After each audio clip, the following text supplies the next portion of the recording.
Empathy is one of the most beautiful things in this world. It creates connection, clears away conflict, and reduces emotional pain. It's a healing balm for any lonely and troubled heart, and a crucial skill to have for every single person on this planet. Today I want to talk about empathy. Empathy is the magic that happens when we make the effort to understand someone else's feelings, perspective, and experience. Being understood makes others feel seen, valued, heard, and it gives them strength.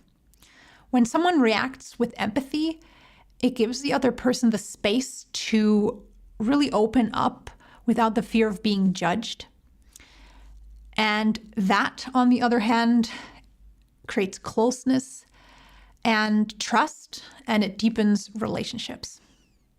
And although empathy is magic, you don't have to be a wizard to manifest it. Empathy is a skill that we can practice. And once we know how it works, it's really not that hard.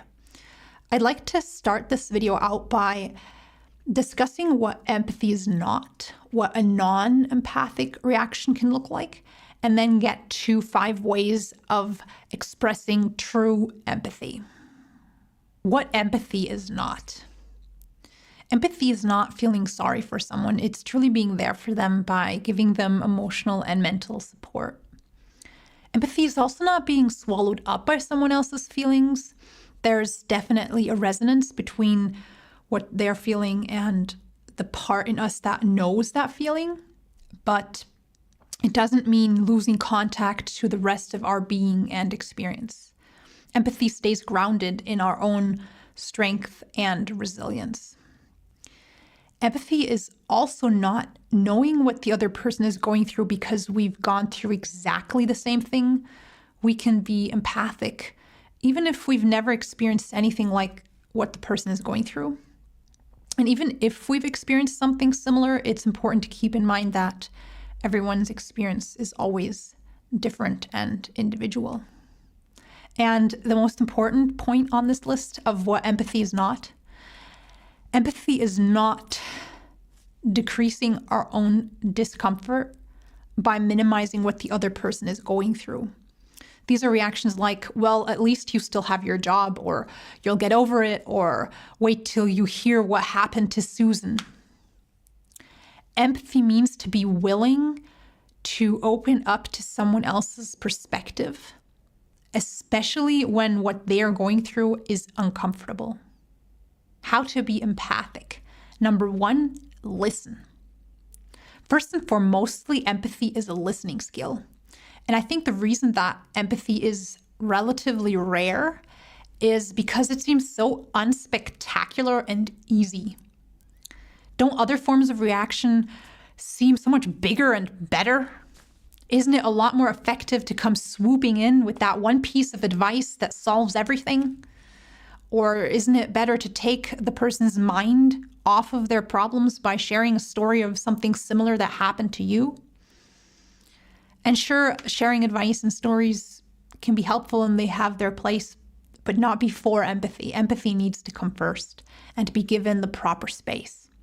And since empathy means to understand someone else's perspective, reacting empathically means reacting in a way that allows you to gain that understanding. And the way we can do that is by listening. This means to let the other person talk, to show that you're listening with your body language and something called social grunting, which are these noises that we make that show that we're listening, like, It means putting aside the commentary of your mind, not judging the other person like, well, you're such a whatever, or blaming them like, it's your own fault. This happened to you because you did this or that. It's taking on the mindset of someone who's learning. It's entering that interaction knowing that you don't know. The way our mind pays attention is that it looks for the things that we already know to confirm what we already know. And empathy requires an openness to be surprised. Otherwise, we might miss important points of the other person's experience and perspective. So enter the interaction ready to be surprised, to hear something that you didn't expect to hear, and to just be open to whatever it is the other person is sharing. Number 2, ask for elaboration. So empathy is not just about being silent and listening, it's also making even more room to truly understand by asking for elaboration on things that are unclear to you. That way you can understand the situation in even more depth. You can do this by asking things like, what do you mean when you say XYZ? Or what was going through your mind when that happened? What did you feel when that happened? Number 3, paraphrase. So from time to time, you can summarize what you've understood so far, and then ask the other person to either confirm, correct, or add on to that. And again, this deepens your empathy because it deepens your understanding of the situation. You can start a paraphrase with sentence beginnings like, I'm hearing you say that, or so you're saying that. Tell me if I understood.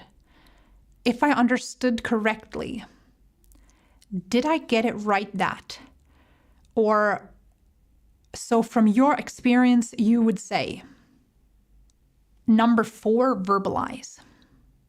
This is something you can do to bring even more empathy into a conversation when you get the sense that there's something that isn't being addressed, when the conversation is on just the level of the facts and the flow of the story without addressing the person's experience and feelings. And verbalizing means to express the feelings and needs you hear the other person saying in the tone of their voice, their body language, or the things that they're hinting at without saying directly. And a verbalization can start with sentence beginnings like, it sounds like you're really upset about this. That must have been emotionally challenging. You seem really disappointed. I assume you're feeling, I have the impression that, or so what you want is for your perspective to be included in that decision. So you're bringing to the table what you are sensing the other person is feeling or needs. And you don't have to worry about getting it wrong too much. Verbalizing isn't about reading minds and correctly guessing what someone else is going through. It's more about just opening the conversation to that dimension. Giving that sign of interest and care that encourages the other person to open that level of their experience up to you, knowing that you're all in to hear what they have to say on that level. Number 5, validate. So what validating does, it allows the other person to feel safe with you, to really open up, knowing that you're not going to judge their reaction to the situation. It allows the other person to feel okay with their authentic thoughts and feelings and not feel like they shouldn't be feeling what they're feeling or thinking what they're thinking. And that in the face of everything they're going through, their reaction makes sense to you and is understandable and, from what you can tell, natural. And sentence beginnings for a validation could be, most people would, it's okay to be upset. It's natural to feel this when that happened. I understand why you feel that way. This is a challenging situation. And the main message of a validation is, that's understandable. So these are 5 tools you can use to express and increase empathy in your relationships. Let me know how it goes if you try any one of them, or how it's gone for you in the past if you've tried these before. Till next time, take care and remember that With empathy, it's less the shiny and flashy reactions that are helpful, and more the quiet ones that facilitate closeness.